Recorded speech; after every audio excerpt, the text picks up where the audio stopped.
पूर्व सेना chief general MM Naravane की किताब 4 स्टार्स ऑफ डेस्टिनी से मोदी सरकार इतना डर गई है कि इस किताब के खुलासों से मचे बवाल के बाद सरकार ने अब सैन्य अधिकारियों के लिखने की आजादी पर नकेल कसने की तैयारी शुरू कर दी है। रक्षा मंत्रालय जो नए नियम ला रहा है उसके मुताबिक अब ऑन ड्यूटी हो या रिटायर्ड कोई भी अफसर बिना मंत्रालय की इजाजत के सैन्य रणनीति या ऑपरेशन पर किताब नहीं लिख पाएगा। यहां तक कि खुफिया जानकारी साझा करने पर पेंशन रोकने और ऑफिशियल सीक्रेट्स एक्ट को और सख्ती से लागू करने की भी तैयारी है।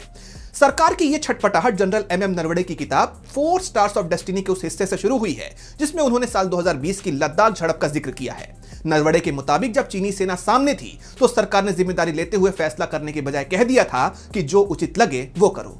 विपक्ष इसे सरकार की घबराहट बता रहा है। राहुल गांधी को संसद में बोलने से रोका गया तो कांग्रेस के सांसद मणिकम टैगोर ने साफ कहा कि लोकतंत्र में पारदर्शिता जरूरी है और सच को सरकारी परमिशन की जरूरत नहीं होनी चाहिए। यानी देखा जाए तो यह मुद्दा सिर्फ एक किताब का विवाद न रहकर सैन्य इतिहास और नागरिक सूचना के अधिकार के बीच पहुंच गया है। जब ये नियम लागू होंगे तो यह देखना दिलचस्प होगा कि इसका भविष्य में भारतीय सैन्य इतिहास के लेखन पर कितना असर पड़ता है।